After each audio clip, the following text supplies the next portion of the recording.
Ya ahlal kitab, lima talbisunal haqqa bil batil wa taktumul haqqa wa antum ta'lamun.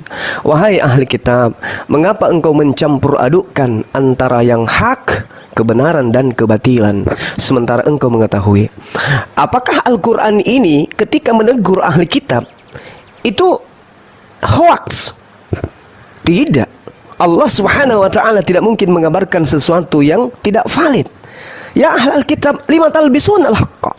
Kenapa engkau mencampur adukkan kebenaran dengan kebatilan, sementara engkau mengetahui? Apakah Paulus ini tahu hukum sunat itu wajib, itu adalah perjanjian kekal? Tahu. Padahal engkau mengetahui, kata Allah. Ini Al-Quran 1400 tahun silam. Nah, kenapa ini bisa terjadi? Di dalam kitabnya orang Yahudi yang diambil oleh orang Kristen tanpa izin, ya, tidak sah, ilegal. Kejadian 49 jelas sekali diterangkan di data nomor 27 ketika Yakub memanggil semua anaknya 12 orang dari hasil poligaminya 4 istri. Maka dipanggillah kemudian Benyamin. Wahai Benyamin, keturunanmu kelak berlaku seperti serigala. Pada malam hari dia mencuri, pada siang hari dia membagi-bagikan hasil curiannya. Itu nubuatan. Apakah nubuatan ini adalah tong kosong? Tidak. Roma 1 nomor 11, Paulus mengaku sebagai keturunan Benyamin. Jelas itu. Bahkan di dalam Filipi 3, Paulus mengaku sebagai keturunan Benyamin. Apa yang dilakoni oleh Paulus kemudian? Mengambil, menjara ajaran Torah, kemudian membagi-bagikan kepada orang Kristen. Ini. Makanya Yesus mengatakan di dalam Matius 23 nomor 15, celakalah engkau wahai ahli Taurat. Siapa ahli Taurat? Paulus. Celakalah engkau wahai orang Farisi. Siapa orang Farisi? Paulus. Kisah Para Rasul 23 nomor 6, aku adalah keturunan Benyamin, aku adalah orang Farisi. Celakalah engkau wahai orang munafik. Siapa yang munafik? Paulus. Apa kemunafikannya? Kepada orang Roma ngaku Roma, kepada orang Yahudi ngaku Yahudi, kepada orang Yunani ngaku Yunani. Munafik.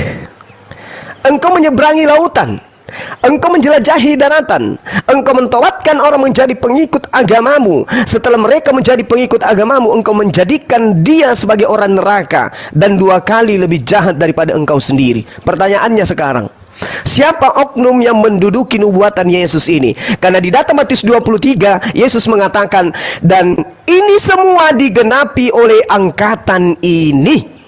Apa angkatan pada saat itu maksudnya? Zaman ini berarti penyesat, orang Farisi yang mendirikan agama di luar Yahudi, yang disebut sebagai celaka, yang disebut sebagai orang munafik. Itu sesaman dengan Yesus. Pertanyaannya sekarang, siapa yang menduduki nubuatan ini?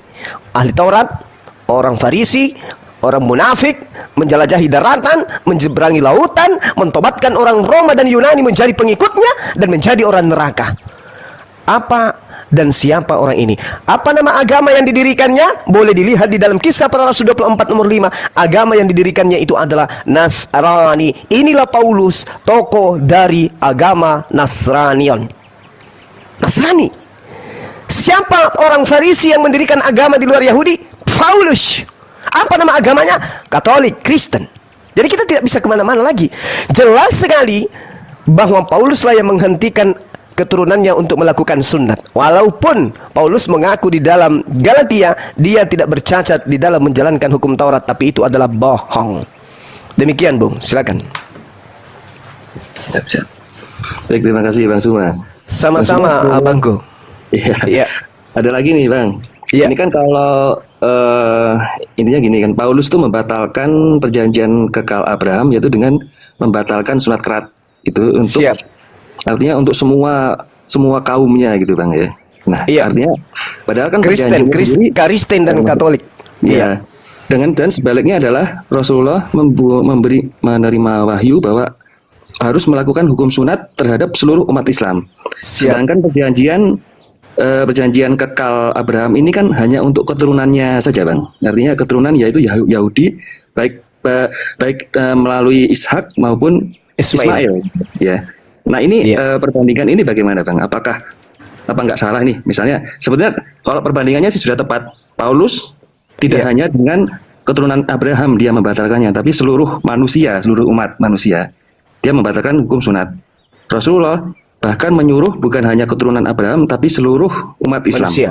Seluruh umat gitu kan. Iya, Nah, ini betul. apakah masih bisa dikatakan bahwa ini sebagai perjanjian kekal Abraham terhadap Allah? Nah, itu mungkin ada ini nggak, Iya, Bang, apa? baik. Baik. Penyelesaiannya. Iya. Baik. Jadi gini, Rasulullah Muhammad sallallahu alaihi wasallam menerima mandat, "Tsumma auhayna ilaika an ittabi' millata Ibrahim hanifan wa ma kana minal musyrikin." Kemudian kami wahyukan kepadamu wahai Nabi Muhammad, ikutilah ajaran Ibrahim yang lurus, dan Ibrahim bukanlah termasuk orang yang musyrik. Lalu bagaimana dengan kita orang Indonesia? Kita bukan keturunan Nabi Ismail, kita bukan keturunan orang Arab. Lalu bagaimana dengan hukum itu? Apakah hukum itu berlaku dengan kita? Yes, berlaku. Apa dalilnya? Qul in kuntum tuhibbunallah. Katakan kepada seluruh umat manusia, jika engkau mencintai pencipta langit dan bumi, fattabi'uni, maka ikutilah aku. Siapa yang ingin diikuti di sana oleh Allah? Baginda Rasulullah Muhammad sallallahu alaihi wasallam. Kita diperintahkan mengikuti beliau. Makanya diterangkan, jika engkau mencintai pencipta langit dan bumi, maka ikutilah aku. Karena pencipta langit dan bumi akan mengampuni dosa-dosamu dan akan mencintaimu. Itu perintah di dalam Al-Quran. Lalu kemudian di dalam surah An-Nahl, bil bayyinati waz zubur wa anzalna ilaika dzikr litubayyana linnas ma nuzzila ilaihim wa la'allahum yatafakkarun. Baginda Rasulullah Muhammad sallallahu alaihi wasallam diterangkan dalam Al-Quran, beliau datang membawa Al-Quran untuk menjelaskan isinya kepada seluruh umat manusia agar manusia itu berfikir. Jelas. Jadi perintah yang datang kepada Rasul Muhammad SAW kemudian diajarkan kepada seluruh umat manusia sampai kepada kita umat Islam yang ada di negara ini. Demikian, Bang. Siap, Bang. Bang, ada lagi, Bang. Siap. Ini sebenarnya kejadian 17 ya, Bang. Itu kan pertama kali adalah perjanjian Allah terhadap Abraham, yaitu Ishak, sebagai keturunan Ishak yang akan diberikan berkat dan perjanjian tanah perjanjian ya, Bang ya. Siap. Kemudian Allah juga disebutkan Allah ya di Alkitab, tapi itu adalah Allah. Allah juga memberikan perjanjian terhadap Ismail. Jadi sebagai anaknya Abraham akan diberikan perjanjian, akan diberikan berkat dan bangsa yang besar gitu, Bang. Ini artinya nubuatan ini sudah tergenapi ya, Bang ya. Jadi kalau Ishaknya sudah diperjanjikan ternyata gagal nih, ternyata sampai akhir zaman sampai karena bukan kekal, karena ini perjanjian kekal di pertengah jalan sudah kepotong sehingga diserahkan nubuatan itu diserahkan ke keturunannya Ismail gitu ya, Bang ya. Nah, itu apakah alur dari kejadian 17 itu seperti itu? Karena ya kenyataannya memang nabi terakhir adalah keturunan Ismail dan hanya dari perkara sunat kerat itu aja, Bang. Itu Iya. ternyata Jadi gini, itu bagi saya itu adalah masalah prinsip ini, Bang. Iya. Itu kira-kira. Oke. Jadi kalau kita berbicara dalam kejadian 17 ini kitabnya orang Yahudi yang nebeng di teman kita Kristen ya. Entah apa alasannya kitabnya teman Yahudi ada di teman Kristen punya, padahal itu tidak ada dasar pijakannya sama sekali. Jadi ketika kita membaca kejadian 17 itu data-data awal, dari data pertama, kedua, ketiga, dari pihakku inilah perjanjianku dengan engkau akan menjadi bapa sejumlah besar bangsa, karena itu namamu bukan lagi Abraham melainkan Abraham, bukan Abraham tapi melainkan Abraham, karena engkau telah kutetapkan menjadi bapa sejumlah besar bangsa. Yang menggenapi ini sebenarnya siapa? Ishak atau Ismail? Iya. Ismail. Iya, keturunan Ismail. Makanya dia disebut apa di sana? Para, bukan pere. Nah, ini ada Linda Moto di sini. Dirubah datanya, yang harusnya para menjadi pere. Kalau mereka mengatakan itu salah, tidak.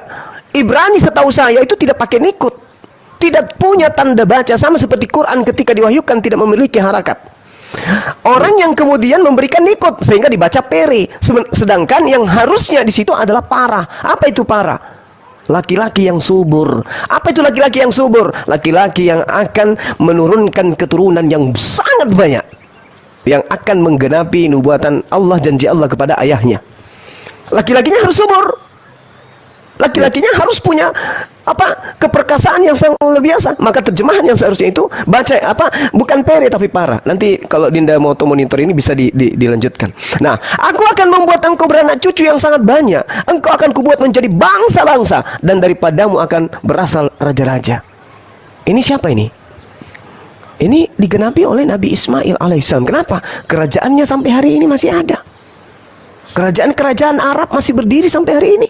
Keturunan Ismail masih raja hari ini. Keturunan Ishak hari ini siapa yang jadi raja?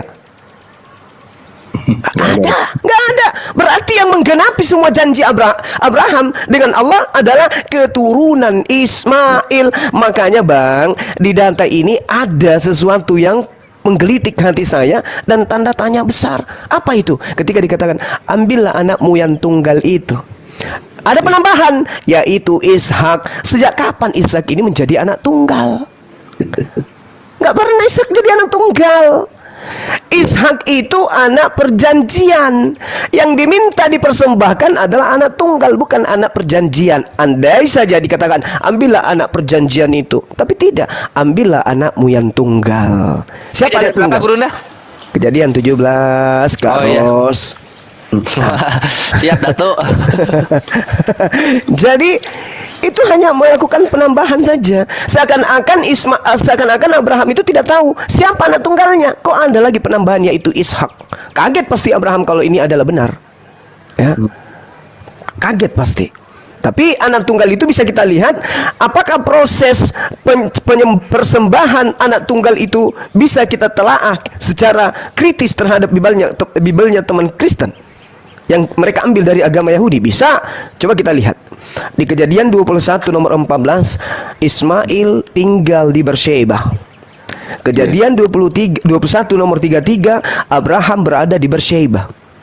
Kejadian 22 nomor 2, Abraham mempersembahkan anaknya di Gunung Moria. Setelah melakukan persembahan di Gunung Moria, Kejadian 22 nomor 19, Abraham kemudian mengembalikan anaknya ke Beersheba. Pertanyaannya, anak yang mana yang tinggal di Beersheba? Di Kejadian 21:14 yang tinggal di Beersheba adalah Ismail. Kejadian 23 nomor 2, Ishak dengan ibunya Sarah adanya di Hebron. Andai saja yang dipersembahkan adalah Ismail, adalah siapa? Ishak, maka Abraham setelah persembahan kembali ke Hebron. Tapi alhamdulillah, masya Allah, Abraham setelah mempersembahkan di Gunung Moria kembali ke Beersheba, ke Ismail. Demikian. Siap Bang. Baik Bang, ini saya mau bikin pernyataan nih Bang, bahwa dengan adanya pembatalan sunat kerat oleh Paulus, maka perjanjian kekal Abraham terhadap keturunannya melalui jalur Ishak sudah batal Bang. Yang membatalkan adalah Paulus. Ya, sementara Allah tercatat dalam Alkitab nggak akan mungkin bisa dirubah. Iya, makanya zaman sampai kekal itu. Iya, makanya Tuhan di dalam Kejadian 17:14, barang siapa yang dan orang yang tidak disunat, yakni laki-laki yang tidak dekat kelihatannya, maka orang itu harus dilenyapkan. Orang itu harus dilenyapkan. Kalau tidak ada yang melenyapkan, maka Allah akan melenyapkannya dengan membakarnya di api neraka. Siapa yang membatalkan sunat ini? Paulus. Siapa yang mengaminkan? Teman Kristen, apapun sektenya, maka mereka harus dilenyapkan. Kemana mereka dilenyapkan? Ke neraka. Gitu Bang. Ini perjanjian kekal Allah. Nggak ada yang bisa merubah ini kecuali Tuhan itu sendiri. Makanya Yesus mengatakan, iblislah yang mencari bapakmu dan kamu mau melakukan kehendak bapakmu itu. Atas kehendak siapa kemudian orang Kristen tidak bersunat? Kehendak bapaknya Abraham atau bapaknya Paulus? Ya, jelas itu. Gitu Bang. Jadi saya komentar sedikit ya tentang Paulus kawan-kawan ya. Jadi Paulus itu ya memang menurut kawan-kawan salah.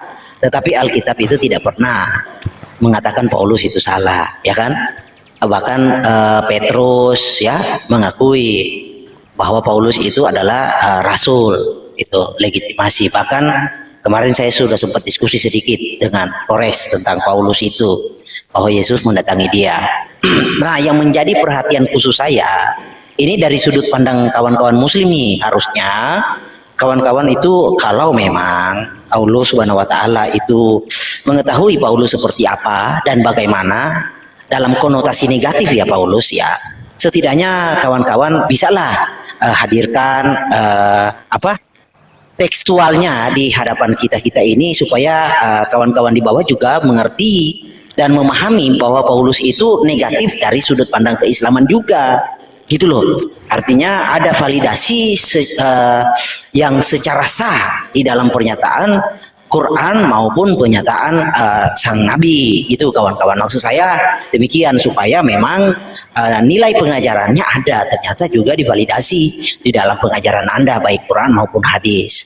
Nah, dari kekristenan sendiri nggak ada secara khusus tentang Paulus itu negatif, tetapi yang di bawah sini kan tentang sunat. Tapi nantilah kita kalau mau masuk ke sunat atau Ishak atau Ismail siapa yang anaknya Abraham, kita bisa buktikan dari sudut pandang Alkitab tanpa harus melibatkan Quran atau hadis dalam hal ini. Tetapi yang saya pengen tahu nih,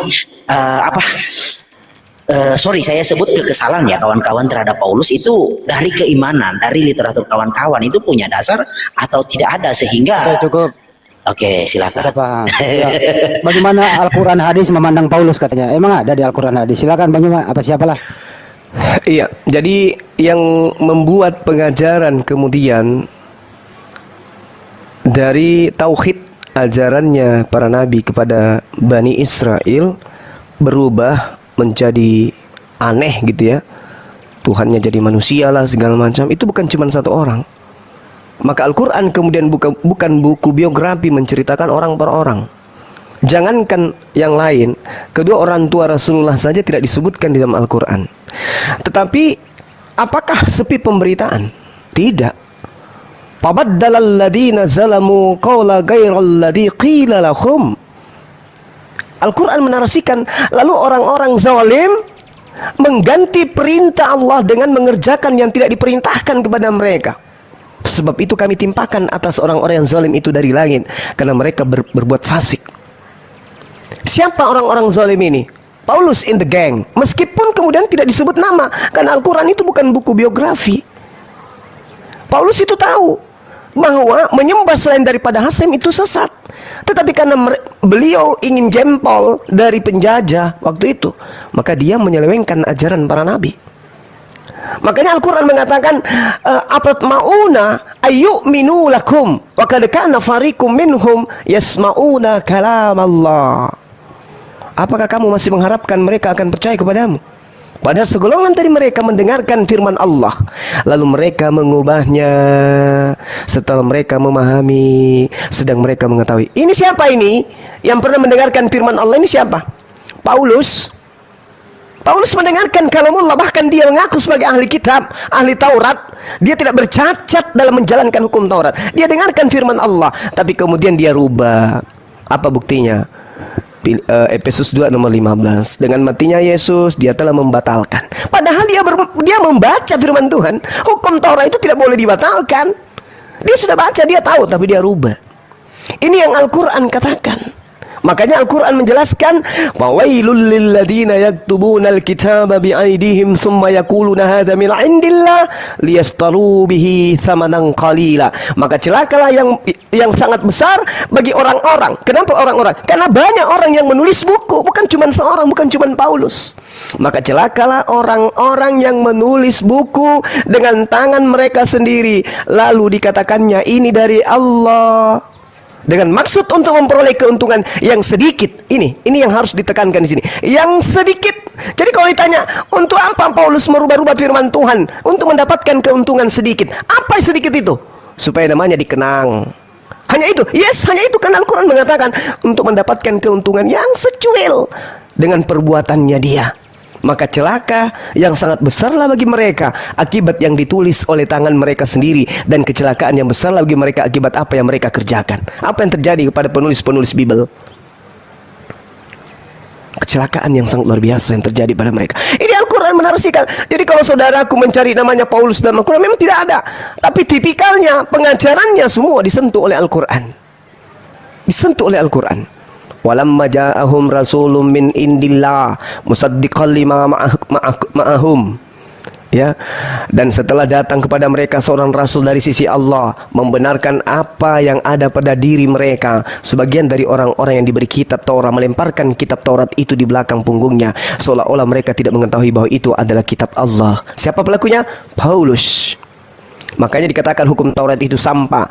Hukum Taurat itu adalah sengat maut.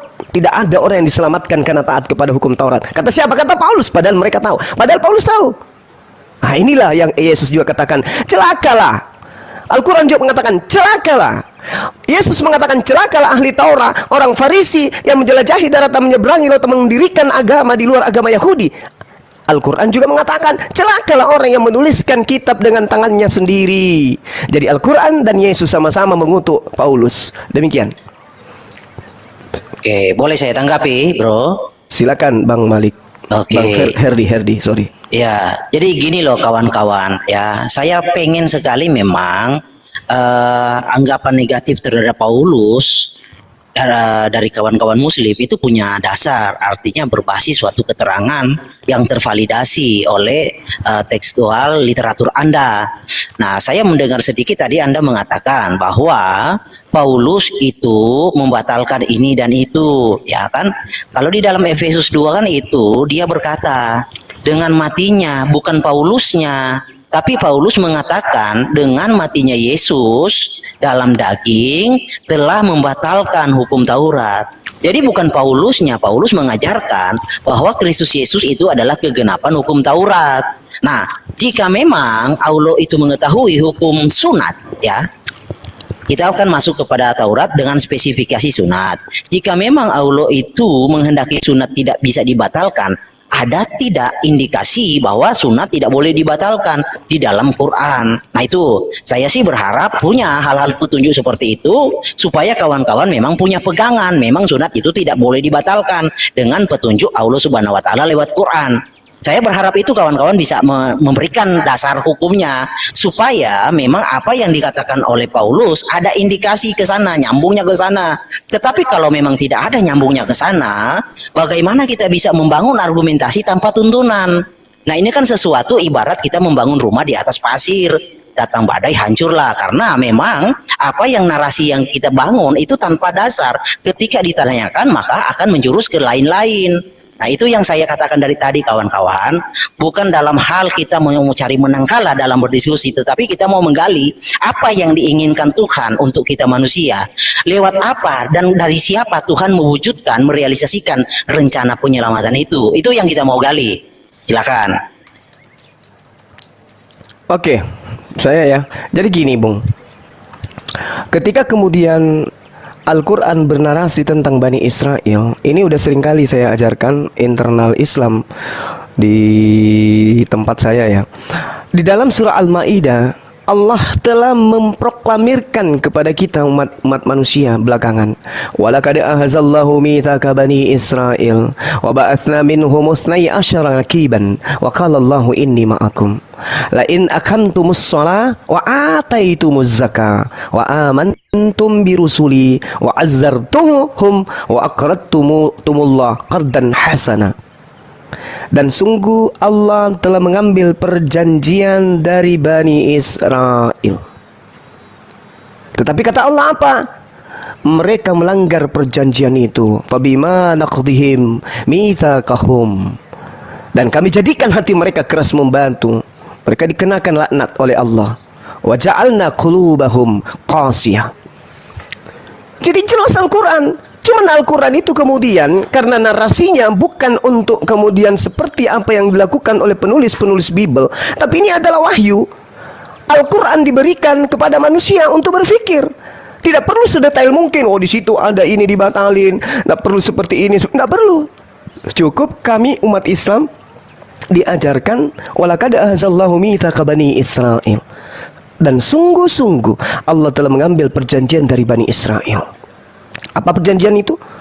Perjanjian keselamatan pada mereka dan seterusnya. Tapi mereka ingkari. Apa bukti pengingkarannya? Saudara boleh baca di Yehezkiel 5, satu perikop Anda baca di sana, Anda bisa menemukan berapa murkanya Allah kepada Bani Israel akan pengingkaran terhadap janji-janji Allah kepada mereka. Ini poin, Bung. Jadi Paulus dinarasikan indikasinya jelas ahli kitab, kemudian janji-janji tentang sunat itu dibatalin dan diingkari oleh mereka. Ini juga dalilnya ada. Seperti itu, Bang Herdi. Oke, Bro Host, bisa nggak saya di layar besar supaya saya mencoba bermain dalil ya, data, biar kita ada edukasi juga. Boleh, bisa nggak Bro Host? Bentar, Oke. bentar. Ya. Baik, bes. Bayar dulu Herdi. Berapa? Satu singa kah atau satu paus? Nah, sebelum ke aku boleh setengah menit nggak, Boleh, boleh. Ya, gini ya. Enggak. Bang Juma hanya memandang dari segi baiknya untuk Anda. Bang Juma malam ini Oke, agak keras. aman, saya paham. Kalau Oke. saya itu agak keras dikit, Gini ya. Nggak apa-apa. Yang Paulus penting dalam koridor. Ya, Paulus itu nggak perlu memandang dari luar, tapi dipandang dari yang Anda percayai itu ya. Tahu sendiri sebelum Paulus kan Saulus itu kan pembunuh, penganiaya kan gitu ya. Oke. Terus kemudian Oke. mantan nabi gitu ya, gitu ya. Oke. Terus Yesus itu mengajarkan di Matius 5:18 satu hukum Taurat nggak boleh juga dihapuskan gitu. Oke. Terus kemudian Yesus mengajarkan harus dikerak kulit hatamu gitu ya. Terus Oke. Paulus itu menulis dengan sangat jelas Galatia 5:2, jika kau bersunat Kristus tidak berguna. Bang Juma Oke. udah menjelaskan Efesus 2:15, Anda membantah bahwa itu hanya Paulus menulis. Nah, itu dia. Oke, Dengan saya menjual tanggapi. nama Yesus, kan gitu ya. Oke, Nah, itulah oke. kelakuan Paulus di Bible Anda sendiri. Silakan. Oke. Jadi gini, untuk narasi itu gampang sih menanggapi. Jadi begini bro, jika memang Paulus itu tidak pernah dikisahkan di dalam literatur Anda, ya, apapun, nah maka tidak ada sesuatu keharusan untuk Anda membenci Paulus, ya kan? Nah itu logiknya. Jika memang Paulus tidak pernah dinarasikan di dalam Quran maupun di dalam hadis, jadi tidak ada keharusan buat kawan-kawan muslim membenci Paulus, artinya nggak ada hubungannya ke sana. Nah itu tuh. Jadi kita itu membangun sesuatu dengan dasar loh. Jangan kita membangun sesuatu tanpa dasar, karena akan berbalik kepada kita sendiri ketika kita dipertanyakan. Itu kawan-kawan. Nah, tapi saya Dasarnya ada satu di Bible, Dasarnya di Bible. Iya. Lanjut, ya. Bukan, maksudnya dengan narasi Bro Handi kan muslim. Ya kan Bro Handi tidak mengimani Paulus karena memang tidak pernah diajarkan di dalam Islam, baik Quran maupun hadis. Nah, jadi dasar kebencian itu nggak ada hubungannya, tidak mewajibkan Anda karena Paulus tidak tahu menahu dengan keimanan Anda. Nah, itu loh, itu logiknya begitu. Oke, ya. Tapi saya hanya buka suatu narasi, mungkin ini Paulus yang lain. Nah, dari kitabnya Ibnu Katsir, kisah para nabi dan rasul. Nah, mungkin ini salah atau Paulus yang lain ya, mungkin ini Paulus yang lain. Saya hanya ngasih tahu aja ya. Nah, di sini dikisahkan dari Wahab, dari Ibnu Sulaiman, dari Syuaib Al-Jabai, ia berkata, nama-nama rasul tersebut adalah Syamun, Yuhana, dan Paulus. Nah, jika memang Paulus ini adalah rasul yang dipahami di dalam kekristenan, di sini disebutkan dia rasul. Lalu saya pengen tahu nih, kawan-kawan membenci dasar apa? Itu loh. Tapi kalau ini Paulus yang lain nggak masalah, kita akan beralih ke hal-hal yang lain. Gitu loh kawan-kawan. Jadi sebisa mungkin bangunlah suatu narasi yang punya dasar sehingga ketika dipertanyakan kita bisa mempertanggungjawabkannya. Oke, paham kawan-kawan? Lanjut. Bang Juma mau menanggapi itu, mudah itu. Silakan Bang Juma. Iya.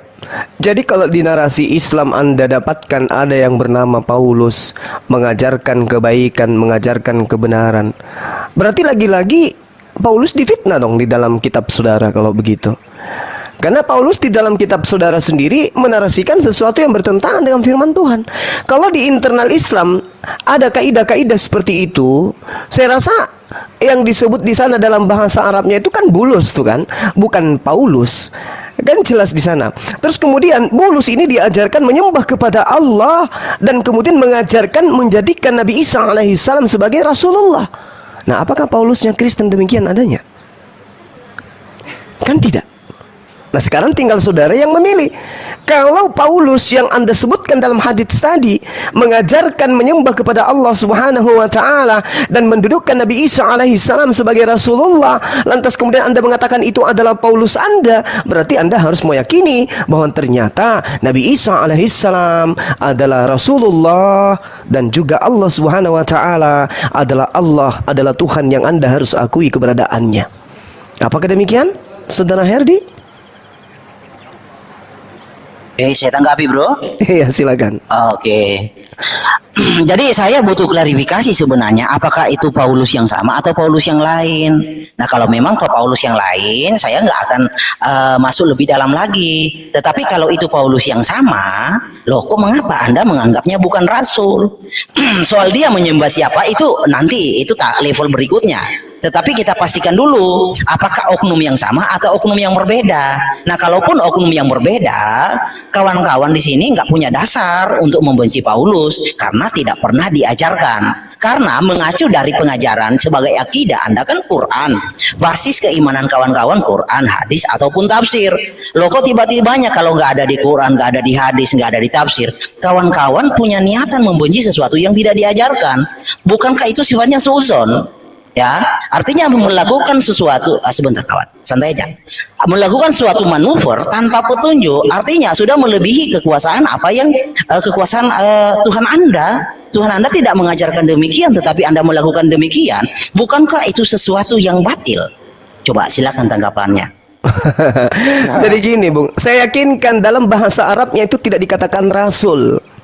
Cuman terjemahannya itu yang menuliskan rasul di situ. Yang itu yang pertama. Kedua, ketika Anda menarasikan kami membenci Paulus, tidak ada yang membenci Paulus. Umat Islam tidak membenci Paulus. Yang kami benci adalah orang-orang yang kemudian memusuhi Islam, menyerang-nyerang Islam. Ini kita kasusnya sedang mengajarkan tentang edukasi dua agama. Nah, kenapa Paulus itu kita bahas? Karena Paulus mengajarkan utusan Tuhan itu adalah Tuhan. Itu aja. Nah, sekarang apakah Paulus yang Anda bawa tadi di PDF Anda itu adalah Paulus yang mengajarkan Nabi Isa alaihissalam itu adalah Allah? Kan tidak. Justru Paulus yang Anda tunjukkan tadi itu mengajarkan Nabi Isa alaihissalam adalah Rasulullah dan mengajarkan Allah subhanahu wa ta'ala adalah Tuhan satu-satunya. Berarti kalau Anda tanya apakah Paulus sama? Beda. Karena Paulus yang Anda tunjukkan adalah Paulus yang mengimani Nabi Isa alaihissalam sebagai utusan Allah, Rasulullah, dan Allah subhanahu wa ta'ala adalah satu-satunya pencipta langit dan bumi. Sedangkan Paulus yang ada di kitab saudara adalah yang mengajarkan anak Maria adalah Tuhan, pencipta langit dan bumi, yang nusul menjadi manusia. Beda. Nah, sementara yang Anda tunjukkan itu terjemahan. Tidak ada Paulus kalau dalam bahasa Arabnya nggak ada Paulus. Yang ada adalah bulus. Seperti itu Bang Herdi. Bang Juma izin tambahin dikit izin deh. Oh iya, silakan. Ini ya. Ya. Jadi gini ya, kalau ada hadis terus ada orang menafsirkan ada lagi nabi atau rasul sesudah Nabi Muhammad SAW, seluruh umat Islam yang ada di muka bumi mengatakan itu nggak benar. Karena Nabi Muhammad adalah rasul terakhir. Gitu ya. Nah, kalau di situ ada penafsiran PDF Anda mengatakan sesudah Nabi Muhammad ada rasul, itu gabrul. Itu yang penting lo pelajari, Her. Terima kasih. Oke. Jadi saya sudah dapat suatu keterangan yang tegas dari Bang Suma ya, bahwa Paulus yang berbeda. Nah, maksud saya begini loh kawan-kawan, kan kawan-kawan di sini kan semua tidak ada yang memungkiri apakah ada yang dituntun oleh Alkitab? Ya tentu semua dasar iman kawan-kawan adalah Quran, hadis, dan lain-lain yang kawan-kawan imani, literatur Islam. Nah, artinya kita beriman kepada apa yang menuntun kita. Tak perlu apa yang tidak dituntun kita mengada-adakan sesuatu yang tidak diadakan. Bukankah itu sesuatu penyelewengan atau melampaui suatu aturan main? Ya, kalau memang kawan-kawan mengimani Tuhan Anda itu maha kuasa, mampu menuntun Anda dengan firman-Nya dan dari Rasul, teladan dari Rasul, ya kalau Anda mengimani hal itu adalah sesuatu keabsahan yang mutlak dan tidak mungkin ada kekurangan, ya imani itu kawan-kawan. Tak perlu Anda mencari sesuatu lebih yang tidak pernah dituntun atau ilmu yang tidak pernah diajarkan.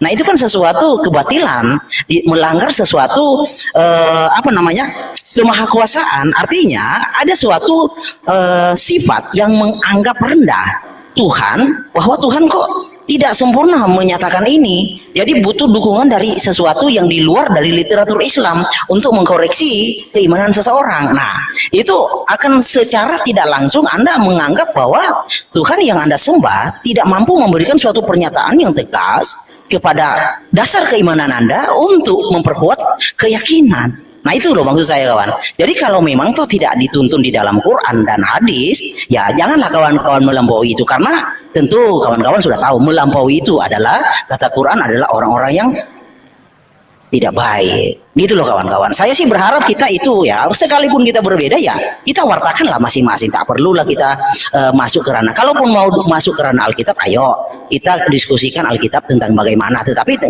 nggak bisa dikomparasi karena pasti nggak nyambung, karena dua hal yang berbeda.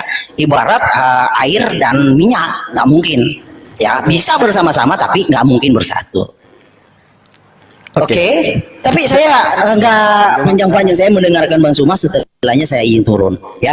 Oke, jadi gini, Bang Herdi, sekalipun sebenarnya Kristen itu tidak ada di muka bumi ini dengan membawa kitabnya orang Yahudi ke Indonesia, lalu kemudian datang orang Yahudi kepada kami mengatakan kami punya Taurat, berdasarkan Al-Quran kami akan menolak Taurat itu. Percayalah. Kenapa? Karena Al-Quran menuntun kami. Alladzina atainahumul kitab ya'rifuna kama ya'rifuna abna'ahum wa in fariqam minhum la ya'tumuna al-haqqa wa hum ya'lamun. Kami akan menolak sekalipun bukan orang Kristen. Kristen gak ada di atas muka bumi. Orang Yahudi berbondong-bondong ke Indonesia mengajarkan Taurat mereka, kami akan menolak Taurat mereka itu. Kenapa? Al-Quran menarasikan dengan sangat sempurna bahwa di antara mereka, segolongan di antara mereka menerima firman Tuhan lalu kemudian merubah-rubahnya. Apa kata Allah? Wa im minhum lafarikan ya'lu. Ya, itu jelas Al-Quran mengatakan itu. Bahwasanya sesungguhnya ada segolongan dari mereka, saya lupa ayatnya, di Ali Imran ayat 78, di situ diterangkan. Minhum di situ dijelaskan di ayat itu bahwasanya sesungguhnya ada segolongan di antara mereka yang memutar-mutar lidahnya membaca Alkitab. Alkitab yang dimaksud ini adalah Taurat dan Injil, supaya kamu mengira yang dibacakannya itu sebagian dari Alkitab, padahal ia bukan dari Alkitab, dan mereka mengatakan ini dari sisi Allah, padahal itu bukan dari sisi Allah. Mereka berkata dusta terhadap Allah, sedangkan mereka mengetahui kami tidak akan beriman.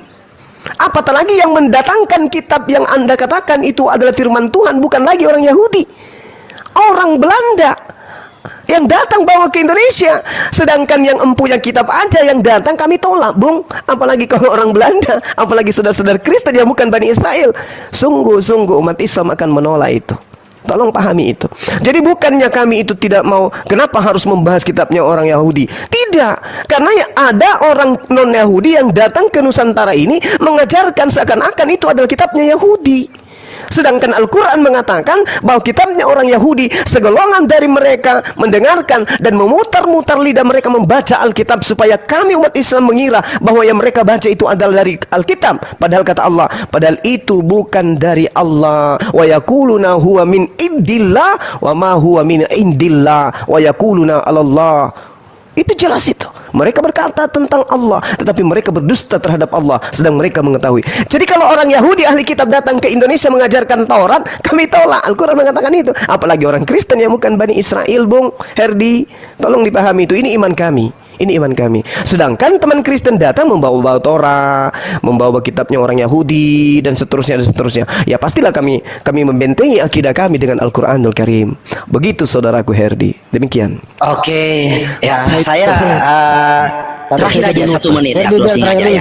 Ya, closing aja. Nah, jadi saya sepakat dengan Bang Suma. Jadi Quran adalah iman saudara, dasar iman ya. Jadi kawan-kawan Muslim ya, artinya berlakulah tindakanmu ya, ucapanmu sesuai dengan tuntunan apa yang Quran ajarkan atau yang Nabi sunahkan, gitu loh kawan-kawan ya. Jangan kata orang Timur, jangan membuat suatu gerakan tambahan. Kalau tidak diajarkan, jangan buat gerakan itu. Bisa saja gerakan tambahan yang dilakukan itu sesuatu yang salah. Nah itu loh. Jadi bertindaklah dengan petunjuk-petunjuk yang ada. Saran saya ya, bertindaklah dengan petunjuk-petunjuk yang ada, jangan buat gerakan tambahan. Itu loh kawan-kawan ya. Saya terima kasih ya buat host Bang Suma. Silakan, halo. Hei, halo. Pak Halak. Oh, Aduh sinyal. lagi dapat dia. Halo Bang. Ya, halo. Siang, selamat siang. Ya, selamat siang. Yaluna alsinatahum bil kitab. Absen juga dulu Pak Jordan. Pak Jordan, selamat malam Pak Jordan. Ya, aduh Jordan. Selamat malam, assalamualaikum. Waduh Pak Jordan kemana aja Pak Jordan? 60 tahun baru balik. Kemana aja? Aduh, sudah rindu sama Pak Andi, suaranya ini loh. Enak sama Pak Andi ini. Halo. Halak, oi, halak sinyal lu. Ya, udah Halak, bagus, halo. silakan. Ya, nyimak aja dulu Pak Halak. Ada Pak Jordan bagus suaranya ini. Pak Jordan tadi membahas mengenai Saya mau nanya boleh nggak Bang? Al-Baqarah. Ntar dulu ya Pak Halak ya. Pak Jordan kira-kira bawa topik apa Pak? Tadi ada topik sih. Apa mau dilanjutin apa topik baru Pak Jordan? Nggak tahu saya, cuma saya tinggal ngutip tadi sudah closing ya. Itu aja. Untung nggak dihantam sama Herdi tadi itu. Ya gini aja, kenapa Pak Jordan? Kenapa sih ada selama ini kok ribut-ribut antara Tritunggal dengan Wanes itu Pak? Penyebabnya apa ya Pak Jordan? Penyebabnya Ya. katanya itu yang dari abad berapa ya? 2 dan 3 itu. Dari sanalah. Dan sekarang jadi warisan terwaris sampai sekarang ini. Begitu. Yang terbaik yang mana Pak? Yang paling benar, yang paling baik menurut Anda? Nggak ada. Yang terbaik. Hmm. Yang terbaik ya menurut Alkitab aja lah. Apa itu? Iya, Alkitab mengatakan tertulis seperti di Alkitab itu sendiri dari Kejadian sampai Wahyu lah. Tritunggal. Hah? Tritunggal. Tritunggal di mana ayat mengatakan Tritunggal adalah Berarti Pak Jordan bukan Tritunggal ya? ya tanya aja sama Pak Awi, Pak Dia. Kita sudah ngobrol di PI sama MDM. Kita sudah di sana. Mereka sudah tahu saya siapa. Oh, jadi Wanes. Ya saya nggak tahu Wanes kah, Tritunggal kah. Mereka aja yang dengar ketika diskusi mereka bisa mengatakan oh saya begini ya saya begini. Coba Pak itu. Jordan saya kasih data terus Anda bahas sama Bang Cuma ya. Bapak, Putra, dan Roh Kudus gimana menjelaskannya itu Pak? Nanti arahnya kita tahu nih. Coba Pak Jordan. Oh ya, Bapa, Putra, dan Roh Kudus ya. Yaitu berbicara tentang ada satu yang berperan sebagai Bapa, yaitu sebagai perencana yang mengutus. Kemudian yang satu itu menjadi anak, menjadi utusan. Iya. Begitu. Dan Roh Kudus kita tahu bahwa itu adalah roh. Gitu. Iya. Silakan Bang Cuma. Ya, gimana ini yang saya bilang cocok ketemu Herdi ini Bang Jordan ini. Bang Jordan, Ya. kalau di Islam itu Tuhannya laisa kamitslihi syai', tidak serupa dengan makhluk dan tidak akan pernah menjadi makhluk. Itu di Islam, Bang. Nah, ada hal yang menggelitik di sini di kitab saudara, ini pengajaran orang-orang yang dinarasikan di dalam Al-Qur'an barusan bahwasanya sebagian dari mereka mendengarkan firman dari Allah, tetapi mereka kemudian merubah firman itu. Nah, ini Filipi 2 kalau enggak, iya Filipi 2 nomor 7 nomor 6. Ya betul udah 6 sampai 8. Iya betul. Nah di situ dikatakan begini, yang walaupun dalam rupa Elohim tidak menganggap kesetaraan dengan Elohim sebagai milik yang harus dipertahankan, melainkan telah mengosongkan dirinya sendiri. Jadi dia kosongkan dirinya sendiri, lalu mengambil rupa seorang hamba dan menjadi sama dengan manusia. Ini yang tidak menganggap kesetaraannya dengan Elohim dan tidak mempertahankan kekuasaannya sebagai Elohim, melainkan mengosongkan dirinya. Ini siapa ini, Bang? Ya Yesus lah di situ. Ya, nanti setelah belum jadi Yesus dia. Oh iya. Nah, ini sebelum menjadi Yesus ini siapa ini? Itu dikatakan oleh Yesus sendiri, sebelum Abraham aku telah ada. Itu Yohanes 5, Yohanes 8 ayat 58. Ya, berarti yang turun menjadi manusia mengosongkan dirinya sendiri dan tidak lagi menyetarakan dirinya dengan Elohim, itu adalah Elohim. Iya, sesembahan. Ya, Elohim, pencipta Iya. langit dan bumi. Iya, Nah, betul. pencipta langit dan bumi datang ke bumi, mengosongkan dirinya, lalu mengambil rupa manusia menjadi sama dengan manusia. Betul? Betul. Kalau ada 1000 ya 1000 lah persen. Berarti Elohim sudah nggak ada ya, karena sudah menjadi manusia.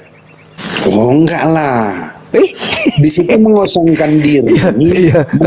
Sebentar. Kata mengosongkan diri bukan berarti bahwa Elohimnya itu hilang. Nah, ini mengosongkan dirinya. Perubahan. Ini mengosongkan dirinya, Bang. Ngerti Gurunda, aku ngerti Gurunda. Mengosongkan Jadi diri. gini ya Pak Jordan ya. Jadi Silakan. di sorga itu ada cangkangnya Tuhan ya.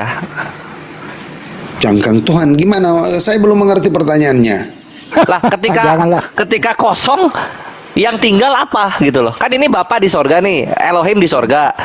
Dia mengosongkan diri. Nah, berarti kan ada diri yang kosong di sorga, kan gitu? Iya nggak?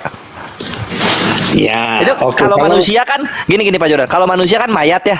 Kalau misalnya manusia kosong itu artinya manusianya mayat gitu. Karena udah kosong. Nah, kalau Tuhan ini namanya apa nih? Elohim nih namanya apa nih? Nah, itu aku udah kasih contoh. Oh ya, gitu. Jadi kita lihat saja ya, ketika dia jadi manusia, apa kekuasaannya hilang? Loh, bukan kekuasaannya kan turun. Nah, kekuasaan ini meninggalkan apa? Tunggu, meninggal. Maksudnya kuasa apa yang dimaksud? Apakah maksudnya dia ketika jadi manusia kemudian segala atributnya itu nggak berfungsi? Maksudnya itu? Bukan, kan gini, ini ada Elohim di sorga. Dia mengosongkan diri menjadi manusia. Jadi semua kuasanya kan dia boyong tuh. Pas dia menjadi manusia, di sorga sisa apa? Di sorga. Sisa apa? Sisa apanya Elohim? Cangkang atau apa? Nah gini, tunggu. Kita lihat dulu ketika Elohim ini kan, ketika dia di sorga, tunggu. Ketika dia sorga, berarti dia tidak berkuasa di bumi. Iya, karena Bapak katakan tadi kan, ketika dia menjadi manusia, berarti kosong di sorga, kekuasaan hilang. Mengosongkan diri itu artinya apa? Mengosongkan diri. Mengosongkan diri kita lihat saya dulu mau ayatnya ya. Kata mengosongkan diri dalam Ya, ayat nanti itu apa gantian. yang dikosongkan? Sebentar dulu. Yang dikosongkan dulu. itu apa? Filipi 2 nomor 6. Iya yang tadi bagus tuh contohnya yang di live comment tuh. Ini ada bungkus kopi saset. Nah, kopi sasetnya dalamnya dituang. Nah, itu mengosongkan sasetnya kan gitu. Nah, kalau Elohim mengosongkan diri, sisa apa tuh di sorga tuh? Nah, gitu. Kita lihat dulu dari apa? Filipi 2 tadi kan. Kita lihat dulu yang dikosongkan itu apa, gitu kan? Nah, ya. Saya nak kita diskusikan di sini. Sip. Yang walaupun dalam rupa Allah tidak menganggap kesetaraan dengan Allah itu sebagai milik yang dipertahankan, melainkan telah mengosongkan dirinya dan mengambil rupa seorang hamba. Jadi lawan daripada hamba adalah Tuhan kan, penguasa. Jadi itu, coba lihat di dalam ayat 7. Iya, Tuhan penguasa. Hubungannya sama mengosongkan tuh apa? Iya, tentang kata di sini kan dia sebagai penguasa dalam arti kan Tuhan dan hamba. Ya. Tuhan lawannya hamba kan? Tuhan dalamnya hamba. Lawannya hamba. Oke, terus? Nah, itulah yang dia kosongkan sebagai Tuhan, penguasa. Itu yang dikosongkan. Maksudnya apa sih? Allah itu kan maha kuasa. Kan? Harus guru bahasa Indonesia masuk kalau gini nih resnya. Iya, Pak Guru. Bingung Ya, guru bahasa Indonesia nih. Nih, Kalau baca dengerin. Kalau manusia mengosongkan diri ada dua kemungkinan. Kalau dia tidak jadi mayat, dia tidak waras atau tidak punya akal. Kalau manusia mengosongkan diri. Tapi kalau Elohim mengosongkan diri, menurut Anda, dia menjadi manusia non Elohim. Betul apa betul? Kalau kita lihat di dalam ayat ini, tunggu ya. Kita lihat apa ya tentang lawan kata daripada hamba. Kaitannya di Kosong dalam- nih. Elohim kosong. Elohim kosong, Pak. Elohim kosong yang mau dibahas. Apa maksud Elohim kosong? Elohim kosong, Elohim kan kita tahu sembah sesembahan. Ya, tapi dia mengosongkan Kalau diri. sembah berarti dia Tuhan. Gini Pak Jordan, Elohim mengosongkan diri menjadi manusia. Pertanyaannya, apakah manusia ini masih ada Elohimnya atau non Elohim? Oh, itu pertanyaannya. Nah, itu dari tadi. Oh, ya ya. Nah, sekarang ketika dia menjadi manusia, apakah Elohimnya kosong? Berarti kalau sudah Enggak. sebentar dulu. Waktu Elohim menjadi manusia, apakah manusia ini masih ada Elohimnya atau non Elohim manusia ini? Oh, ya. Pertanyaannya di situ. Kalau sudah menjadi manusia berarti dia manusia kan? Oh, oke, dapat dia. Jadi murni Yesus adalah manusia, tidak ada unsur dominaturnya Bang Joma. Lanjut. Selesai. Nah terus yang kosongnya apa Bang Handi? Ngapain repot-repot pakai kata mengosongkan diri?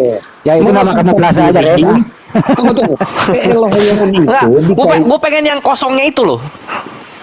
Iya, di sini yang dikatakan di situ kan kaitannya dengan hamba loh. Jadi jangan kita mengartikan mengosongkan Elohimnya di sini kemudian kita menarasikan tentang apa-apa semuanya itu. Kita lihat di alur ceritanya di situ. Alurnya apa tuh? Nah, itu dikatakan di situ adalah hamba kan. Ah, Nah, ketika dia menjadi hamba berarti dia dari sananya apa? Lawan Dari sananya daripada apa? hamba. Dari lawan daripada hamba kan? Tuan. Sebenarnya ini Res, Iya, ini data betul. Filipi ini Pak. Data Filipi ini sebenarnya ini data doktrin yang sulit untuk dijelaskan kepada orang yang berakal. Iya Kalau ini kita mau, tembak Pak, balik ke mereka iya. ini. Kalau mau langsung gini aja, Elohim ini mengutus Yesus ke muka bumi. Itu yang Pak bagus. Tapi kalau di Filipi Elohim mengosongkan diri menjadi manusia. Ini bahasa tidak baku. Ini penafsiran gitu loh Pak Jordan. Ya, iya jadi kayak gini Bang Handi, kayak gini nggak sih? Misalnya ya, kita menjadi contoh ya. manusia. Loh, Tunggu, kok jadi wajah menjadi gua? manusia. Tunggu, menjadi manusia di sini kan menjadi hamba. Nah, ini Berarti perhatikan. Ah, ini. Tunggu. Kesalahannya Nah, ini misalnya nih. Ini penuh nih. Ini penuh. Lalu kemudian mengosongkan diri. Wow. Gitu kan harusnya kan? Nah, ini tuh apanya? Apa ini namanya ini? Ya, Ini saya bungkusnya. penuh nih. Donat Mengosongkan bagian diri. tengahnya. Ah, Iya, bolong sekarang kan? gini. Apa namanya? Donat, Itu donat yang apa? Donat bagian tengah.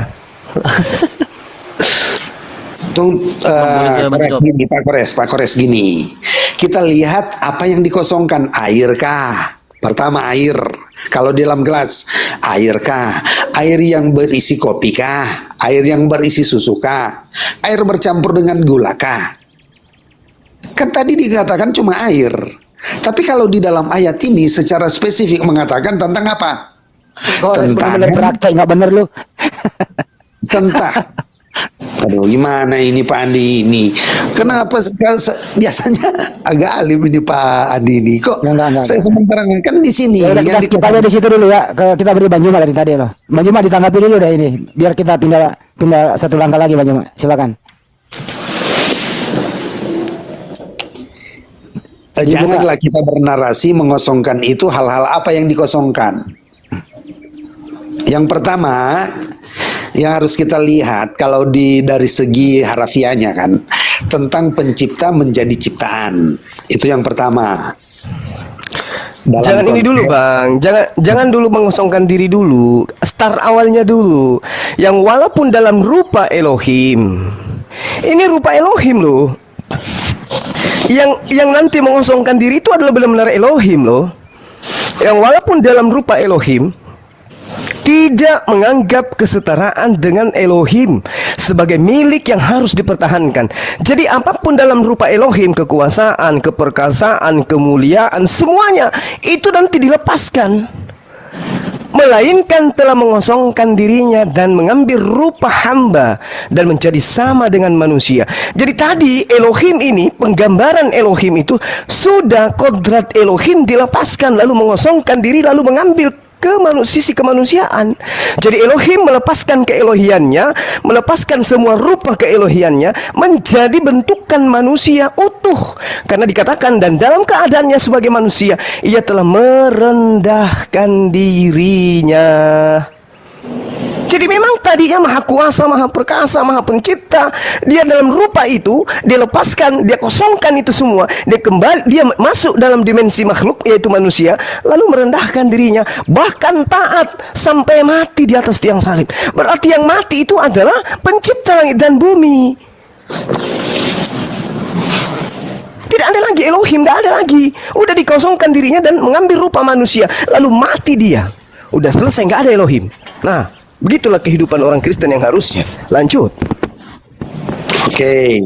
Jadi saya tadi Pak Kores silakan dulu. Oh, siapa yang mau ngomong? Siapa yang mau ngomong? Saya atau? Ya Pak Jordan lah. Mau ditambah? Oh ya. Soalnya tadi saya mau napas aja kok ada suara masuk ini. Jadi saya tadi ini menjelaskan mengosongkan ini ketika Pak Kores penekanannya di mengosongkan diri. Nah, kepada Bang Suma dia menjelaskan tentang kemahaannya itu kan. Jadi kita mau membahas mana? Jadi abaikan dulu ya mengosongkan itu. Kita ke mahannya dulu ya. Halo Bang Suma, itu pertanyaannya. Titik fokusnya, poinnya di situ ya Bang Suma. Halo. Iya Bang, saya sambil jogging Bang. Betul tuh. Ada. Jadi benar. Yang mengosongkan diri itu adalah dia yang maha kuasa lagi maha perkasa. Kan konsep Kristen itu apa yang Allah mau, itulah yang jadi. Allah itu maha kuasa. Kalau dia mau jadi manusia, maka dia jadi manusia, kan itu poinnya di Kristen. Kalau misalnya Tuhan dikatakan tidak bisa menjadi manusia, apa alasan orang Kristen? Berarti Tuhan tidak maha kuasa. Nah, kemahakuasaan inilah yang kemudian menjadikan Tuhan Elohim itu menjadi manusia, mengosongkan semua kemahaannya, melepaskan semua kemahaannya, lalu kemudian mengosongkan dirinya, mengambil rupa hamba sama seperti manusia. Lalu bukan hanya sampai di situ, dia merendahkan dirinya. Dia taat sampai mati, bahkan taat sampai dia mati di atas tiang salib. Nah, benarlah konsepnya Herdi, bahwa Tuhan itu cuma satu, yaitu Yesus. Karena Tuhan yang satu itu melepaskan kodratnya dari ilahi menjadi setara dengan manusia. Jadi Tuhan yang Kristen itu pernah tidak ada, karena menjadi manusia selama 33 tahun. Merendahkan dirinya bukan hanya sebatas manusia, tapi mati selama 3 hari. Itu makanya Tuhan itu cuma satu. Sekali Tuhan itu satu menjadi manusia, ya sudah. Ketika dia menjadi manusia, tidak ada lagi Tuhan, karena dia dalam kodrat manusia. Dia sudah mengosongkan keilahiannya menjadi manusia, udah selesai. Jadi Kristen adalah agama yang mengajarkan bahwa alam semesta ini pernah kehilangan Tuhan. Demikian. Oh ya, ada tadi narasi agak benar sebenar ya. Tetapi perlu diketahui bahwa ketika dia menjadi manusia, dia di sini dia tidak menggunakan kekuasaannya itu loh. Kan saya kaitkan tentang kemahaannya itu sudah dapat diwakilkan dengan kata sebagai hamba. Karena sebagai Tuhan kekuasaannya kan, kalau dia punya apa namanya ya, kalau tuan tanah ya, dia kan punya kuasa, dia perintahkan begini-begini. Nah itu kan dia tanggalkan, ingin menjadi sebagai apa? Sebagai hamba, katakanlah pekerja di sana. Nah itu sudah jelas. Jadi saya tidak akan membantah itu kalau itu mengosongkan. Tapi jangan kita lupa bahwa yang dikosongkan adalah kemahaannya itu, tetapi dia tetap Tuhan. Jadi gini Bang, kalau Anda mengambil contoh tuan tanah ini punya jabatan besar. Tuan tanah, tuan takur, dia juga adipati, sekaligus dia bupati dan seterusnya. Dia melepaskan semua jabatannya itu, kemudian masuk menjadi rakyat biasa. Di sana dia dibunuh. Yang mati siapa? Bupati. Yang mati siapa? Tuan Takur. Kenapa dia merendahkan dirinya menjadi rakyat jelata sampai dibunuh oleh rakyat jelata? Yang mati siapa? Ya, yang tadi, apakah masih ada bupati? Jabatannya ada, tapi oknumnya sudah nggak ada. Tuhan itu ada sebagai jabatan, tapi wujud daripada Tuhan itu hakikatnya sudah nggak ada, karena dia pernah menjadi rakyat jelata dan dibunuh oleh rakyat jelata. Ini yang diimani oleh teman Kristen.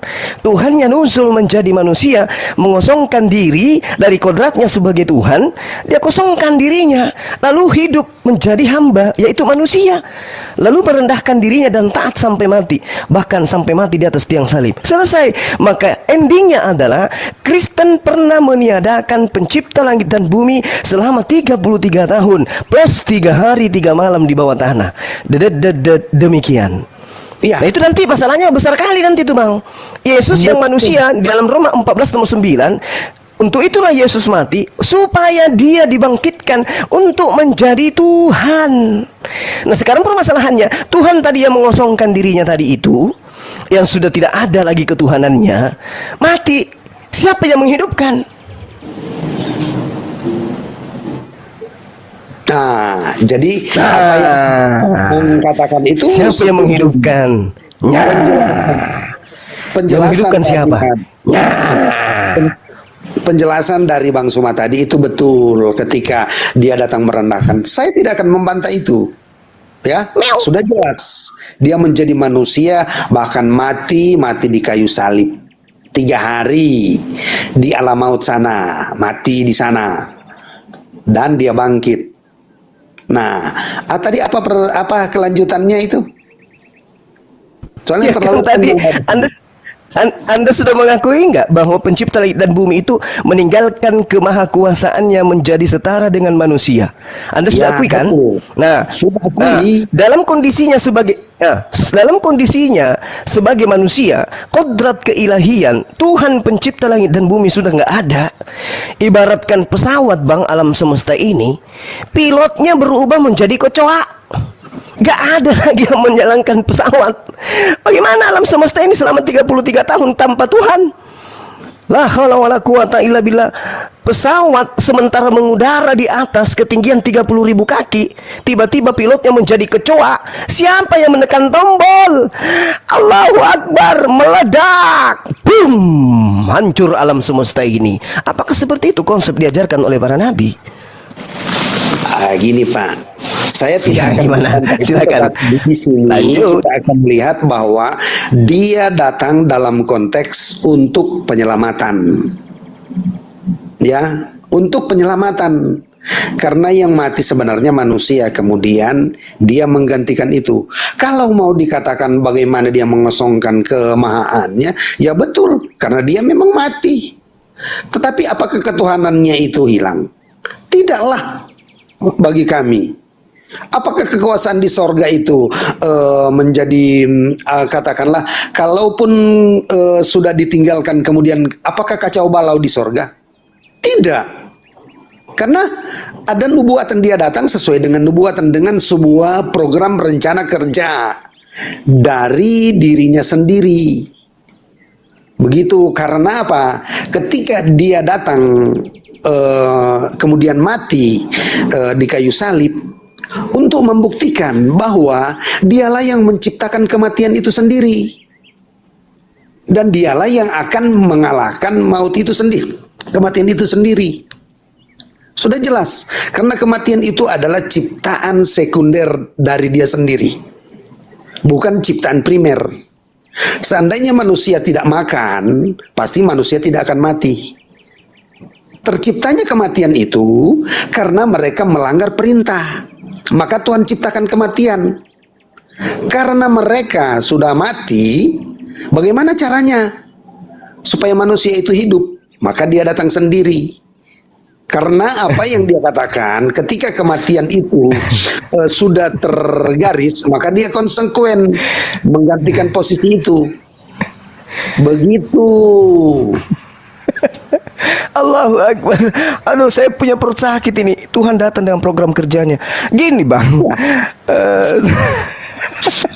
Begini saudaraku, Bang Jordan, tadi yang mengosongkan diri kan Tuhan pencipta langit dan bumi, datang mengambil rupa manusia, dibunuh oleh manusia. Kenapa saya mengatakan kekristenan menghilangkan Tuhan selama 22 tahun? 33 tahun. Ya, Tuhan alam semesta tidak pernah hilang kendali dia karena dia telah menjadi manusia. Bukti, ketika dia menjadi manusia, aku datang bukan atas kehendakku sendiri. Ini kehendak aja sudah nggak ada lagi. Kemudian apa? Berkata-kata, aku berkata-kata bukan dari diriku sendiri. Udah nggak ada lagi, hilang kendali. Kemudian apa lagi? Aku tidak bisa berbuat apa-apa dari diriku sendiri. Kehilangan kendali sudah dia. Lalu dikatakan tidak ada seorang pun yang tahu kapan kiamat. Anak tidak tahu, hanya Bapak. Loh, Bapak sudah menjadi manusia, semuanya hilang. Dan kita bisa lihat dalam Kolose 2 nomor 9. Sebab dalam dialah, dalam Yesuslah berdiam secara jasmani. Ayo, berdiam secara jasmani seluruh kepenuhan keelohian. Subhanallah.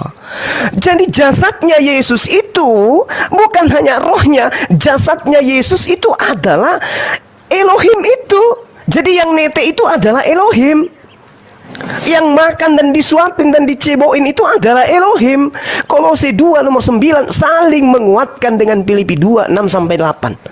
Astaghfirullahaladzim, ya Allah ya Karim. Berarti yang keluar dari rahim Maria itu benar-benar adalah Elohim. Yang nete adalah Elohim. Yang ditampar diludahi tentara Romawi, yang digantung di atas tiang salib, benar-benar Elohim. Yang dibunuh, yang dicabut nyawanya di atas tiang salib, Yohanes 19 nomor 30, yang minum anggur lalu mati menyerahkan nyawanya, adalah benar-benar Elohim. La haula wala quwata illa billah. Alam semesta ini pernah kehilangan Tuhan selama 33 tahun plus 3 hari. Pesawat yang sedang ada di atas ketinggian 30.000 kaki, kehilangan pilot berubah menjadi kecoa. Apa yang terjadi? Gedum! Pesawat meledak, alam semesta ini musnah seketika. Gimana ini Bang Jordan? Apa konsepnya yang salah? Atau Tuhannya yang salah program kerja? Atau gimana ini? Kayaknya ada yang harus dapat nilai error ini nanti. Karena program kerjanya tidak berjalan, tidak sesuai dengan riset lebih awal. Masya Allah. Silakan Bang Jordan. Ya, saya tidak akan membantah apa komentar Bapak. Betul sekali itu. Betul. La haula wala quwata illa billah. Kalau begitu kita ajak teman-teman kita tepuk tangan, utamanya yang dibawa. Masya Allah. Ya betul. Karena dia memang mati kok. Tapi bukan mati sia-sia, Pak. Ada maksud. Itu yang dikatakan tadi bahwa dia datang bukan atas kehendakku sendiri. Itulah yang dikatakan bahwa memang sudah ada rencana dia datang. Dia datang dengan suatu garis. Dan dia tidak boleh melewati garis. Dia harus sesuai dengan garis, sesuai dengan nubuatan, sesuai dengan rencana. Begitu. Yang intinya di situ adalah garis keselamatan untuk manusia. Itu aja. Abang, bagaimana mau memberikan keselamatan kepada manusia sementara dia sendiri pemberi selamat itu mati berubah menjadi makhluk selama 33 tahun. Sudah begitu dia mati meledak dia. Nah, gimana mau memberikan keselamatan? Nah, itulah pergantian. Nah. Betul itu, Bang.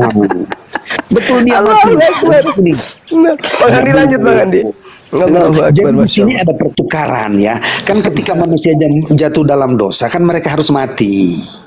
Nah, ada rencana Allah untuk menyelamatkan supaya manusia itu hidup. Maka ada satu cara menggantikan siapa yang mati. Tidak mungkin Allah yang akan mati. Jadi dia harus datang jadi manusia. Menggantikan manusia yang mati itu supaya manusia itu hidup, dia yang mati. Itu Betul tidak kata, salah. betul kata analoginya Bang Joma. Iya, Bupati, betul. jadi bupati ini tidak turun dia apa namanya ya? Dia ke rakyatnya menjadi rakyat jelata. Terus mati dia. Ya. Orang bupatinya sudah mati, ya jabatannya masih ada. Kan gitu ya? Iya, tetap sekalipun dia manusia. Enggak, jabatan bupati ada, tapi yang sebentar Pak Jordan. Jabatan bupati ada, tapi bupatinya mati. Orangnya, oknumnya. Bapak belum Ketawa tahu. dong. Macam saya ketawa gimana sih? Andi. Allahu Akbar. Masya Allah. Saudara Di Jordan. dalam Alkitab ya. Ya, arti kematian. Iya, kita harus tahu mengerti arti kematian. Kematian itu kan cuma terpisahnya jiwa roh itu terpisah dengan Pak Jordan, tubuh. untung aja nggak ada yang sabotase jabatan bupati itu karena bupati mati. Oh, karena sudah digariskan. Makanya tidak ada malaikat yang menguasai sorga pada waktu itu. Kosong surga ya, turun ke dunia semua ya. Tidaklah, ada kerubim, serafim, ya mereka masih di sana, Michael di sana. Oh, menjaga Gabriel juga di sana. menjaga tahta Elohim ya. Tapi Elohim nggak ada. Dia di dunia. Ya karena memang dia jadi manusia. Buset. Kan?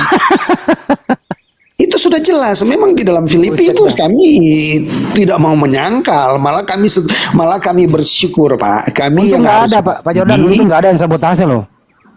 Iya, makanya tidak bisa karena apa? Dia kan ketika menjadi manusia kan dikatakan di situ apa? Segala kekuasaan di langit dan di bumi telah diserahkan kepada Dia. Iya, iya. Gitu. Ya, artinya ya Elohim, jabatan Elohim itu masih ada. Tapi yang menjabat Elohim mati di buka bumi kan gitu. Iya. Kematian kan bagi mungkin ajaran Bapak itu sesuatu yang finish ya. Ibarat Akhir dari kata, segalanya. contoh nih ya, saya kasih contoh lagi nih. Ada negara yang namanya Burundi gitu ya. Mohon maaf nih ya. Presidennya itu turun ke rakyatnya, membela rakyatnya, dia mati. Tapi ke istananya, terus jabatan presidennya masih ada. Cuman oknum presidennya ini mati gitu ya. Iya, Nah, kan gini. bagaimana kira-kira kalau ada yang kudeta itu loh, yang ngisi karena kosong gitu loh. 33 nggak tahun loh. bisa. Tidak bisa karena begini. Ya. Dari ajaran arti kematian itu akhir segalanya. Tapi di dalam ajaran kekristenan kematian itu cuma pemisahan tubuh, jiwa dan roh. Yang mati, yang habis itu adalah tubuh daging ini. Tetapi roh itu tidak akan mati. Sedangkan roh manusia itu tidak akan mati, jiwa tidak akan mati. Ya, apalagi Yesus yang memiliki roh Allah, mana bisa dia mati? Tapi persoalannya Jadi Pak yang Jordan. mati ini cuma pemisahan. Sabar dulu Ya. Saya jelaskan dulu ini ya. Iya, silakan Pak. Jadi ketika dia mati ini, rohnya itu pergi menginjili kepada roh-roh manusia. Jelas dalam melakukan ada di dalam Petrus kalau nggak salah itu ya. Melakukan penginjilan di sana. Bukanlah akhir segalanya ketika mati kemudian tidak berdaya. Justru dia yang berada di alam maut. Alam maut ini berbeda dengan neraka, Pak. Ya. Alam maut ini adalah di mana roh-roh manusia itu ada di sana, jiwa itu ada di sana, ya. Nah, inilah Yesus ke sana. Dan untuk membuktikan bahwa dia berkuasa atas ciptaannya termasuk alam maut ini. Dia yang ciptakan ini alam maut ini. Karena ketika manusia, sebentar dulu Pak, ini agak panjang memang. Karena dari sekian banyak diskusi, ya, Pak Andi mungkin belum tahu tentang arti kematian ini. Tuhan sudah apa itu kematian, Pak? Coba tulisin, Pak. Sabar. Tuhan sudah ciptakan kematian ketika ada pelanggaran. Ditempatkanlah itu di alam maut sana.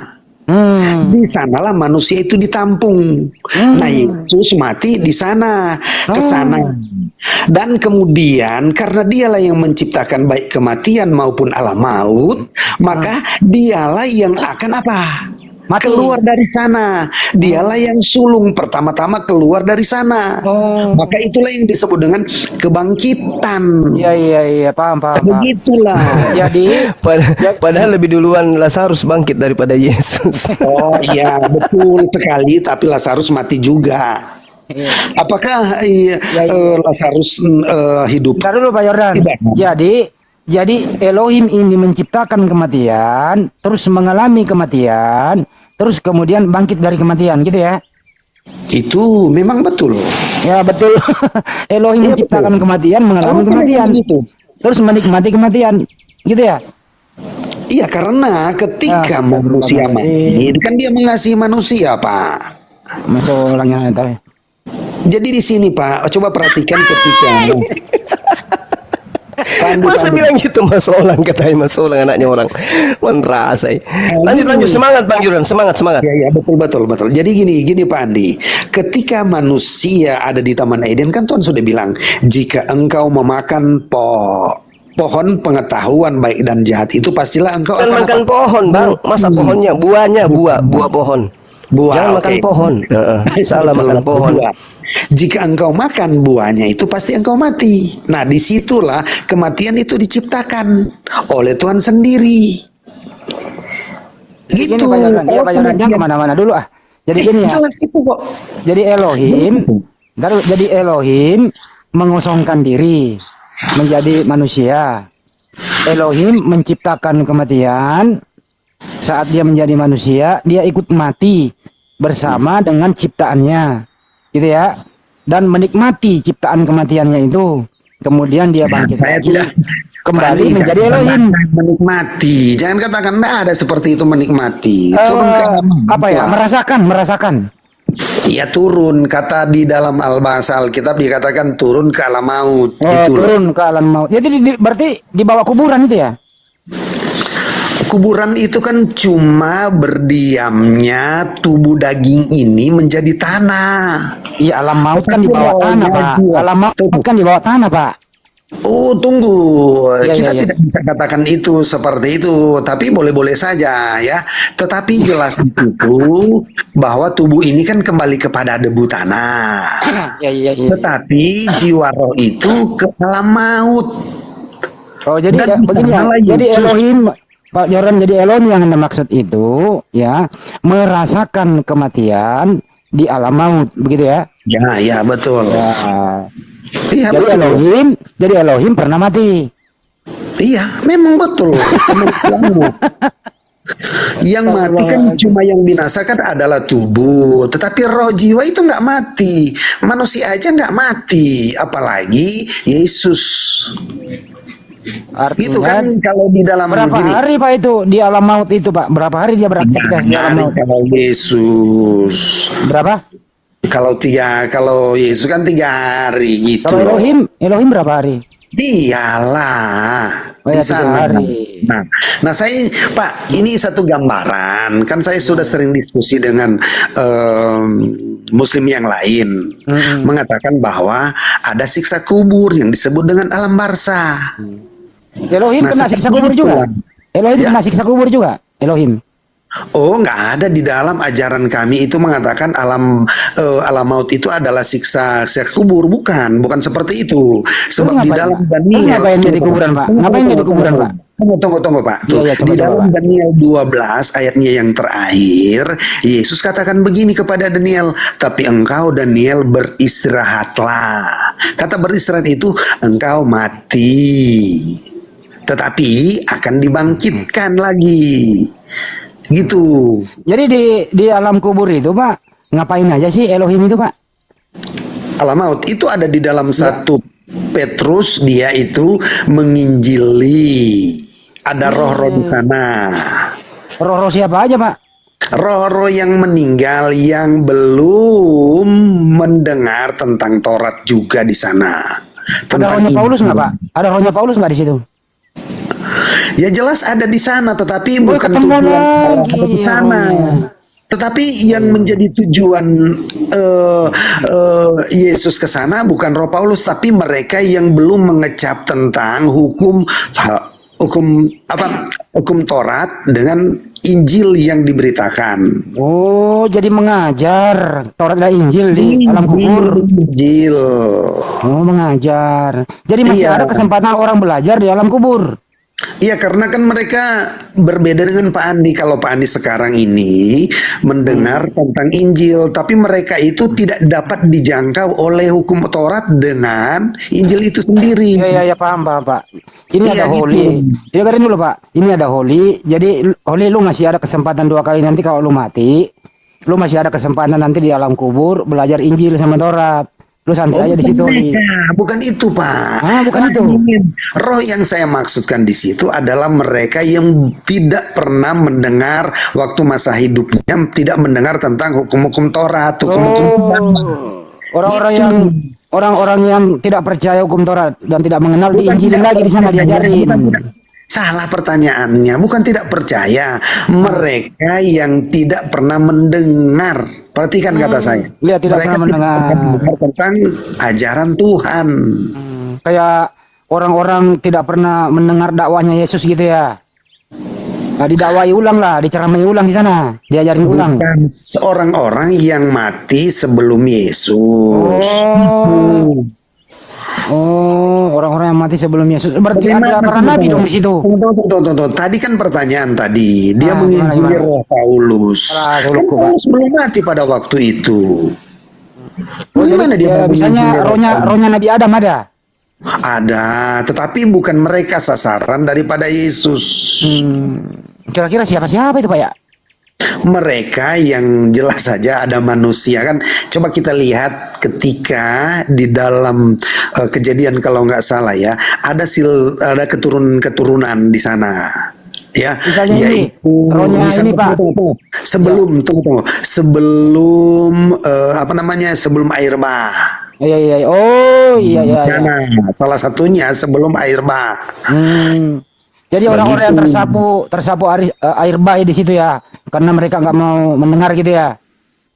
Gini Pak, jarak Iya. antara Adam dengan Nuh ketika Adam jatuh dalam dosa sampai Nuh itu ada kurang lebih 1000 tahun. Oh, Nah, ada nggak rohnya ini Pak? Pak Yordan?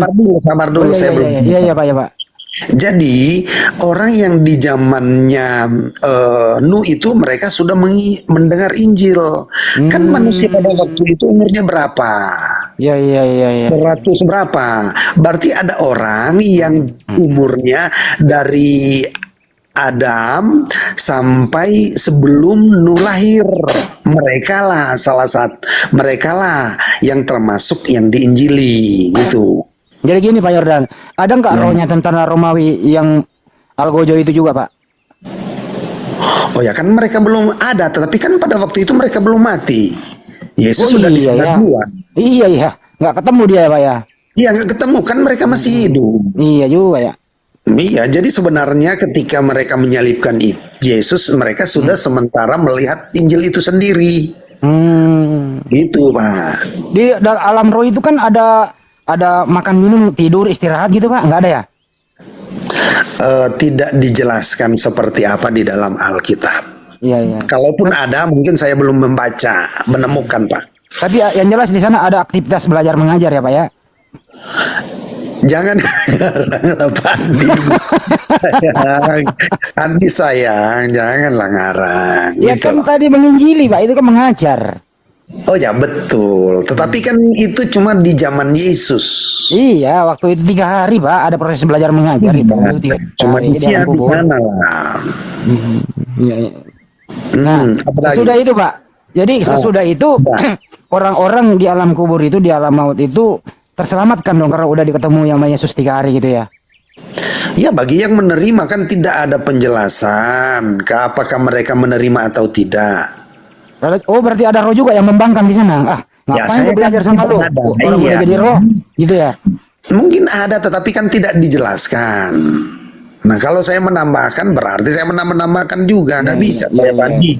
Bang Jordan. Ya. Nanti pada saat alam semesta ini kehilangan Tuhan, dia menjadi manusia Yesus. Nah, Siapa yang mengatur kehidupan yang ada di Indonesia, di Nusantara? Indonesia belum ada pada waktu itu, Iya, Pak. alam lain selain di Yerusalem. Bukan berarti ketika dia menjadi manusia, kemudian kekuasaannya itu di dalam perhatikan, kita perhatikan dulu tentang penting tadi. Tadi sudah dia kosongkan dirinya, Bang, Oke, menjadi setara, oke. menjadi manusia, menjadi jasad, Kolose 2:9. Nah, siapa yang mengatur kehidupan yang ada di India?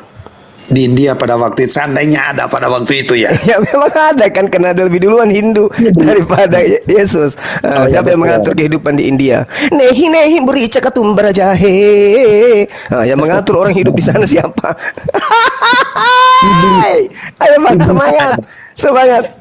Bang Suma, iblis aja punya kekuasaan, gak berani mengambil tahta ketika Yesus turun jadi manusia. Iya, maksud saya siapa yang mengatur, siapa yang mengatur, siapa yang mematikan pada saat Tuhan pencipta langit dan bumi jadi manusia. Gitu loh maksud saya, Bang.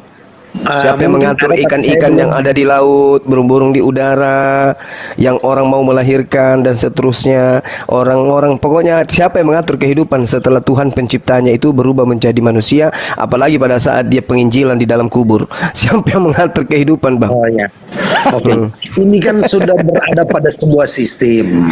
Oh, ada program Kayak kerja. kita. Bukan. Bukan Ini lagi. sudah diatur yang disebut dengan natural, ya, alami. Tapi yang mengatur Tuhan itu penjaganya sudah nggak ada. Ada BPJS, Pak Jemaah, ada BPJS. Ada BPJS. Simpan dulu pertanyaan, nanti selesai dulu ya.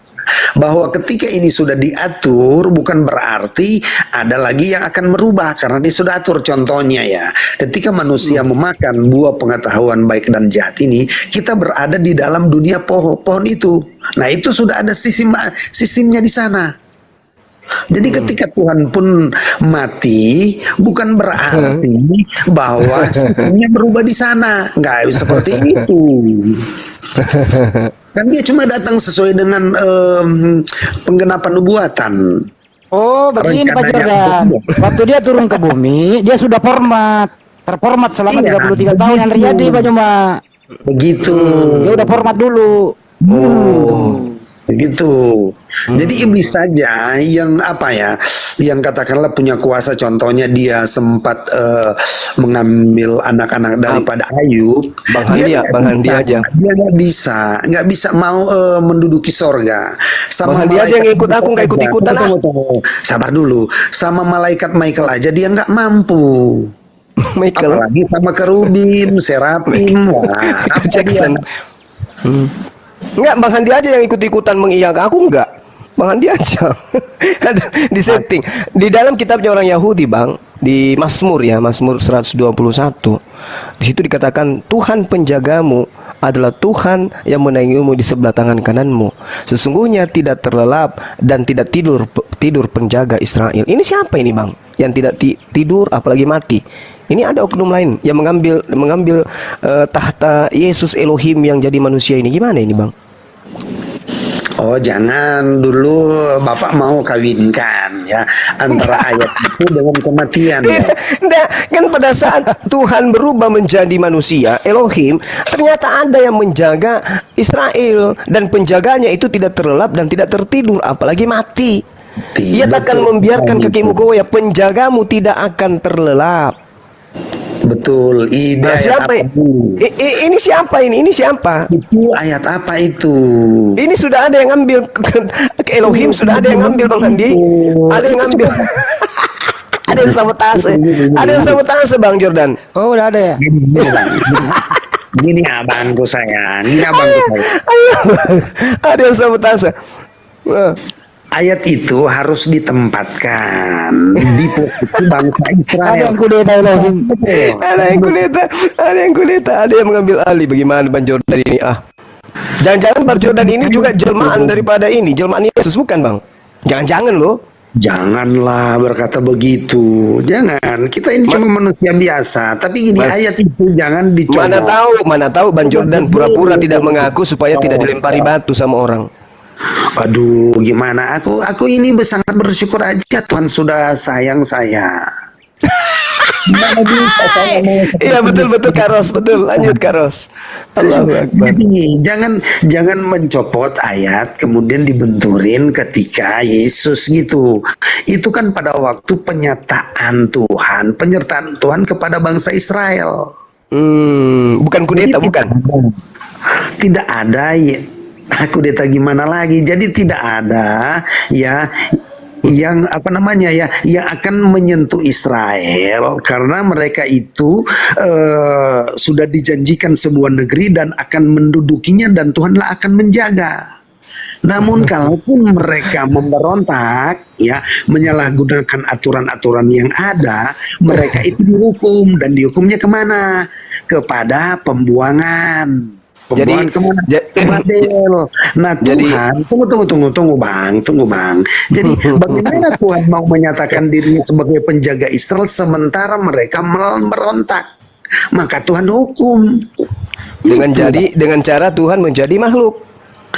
Oh, lain itu sebelum. Ini abangku sayang mencoba tentang bangsa Israel. Masalahnya pertanyaan ini mau dinyatakan seolah itu berlaku di zaman Yesus, sementara Bang Jordan, ayat ini cuma berlaku untuk bangsa Israel kalau mereka berada di tanah perjanjian itu. Bang Jordan sebelum naik ke sini berapa botol, Bang? Hah? Berapa botol tadi di topi miring sebelum naik? Aku enggak menyentuh, Pak. Aku enggak mau menyentuh itu. Cuman dipakai cuci muka. Kalau untuk kesehatan, ya Sedikit kita aja. sudah lakukan. Sedikit aja, sedikit. Tapi saya tidak Tidak disentuh tapi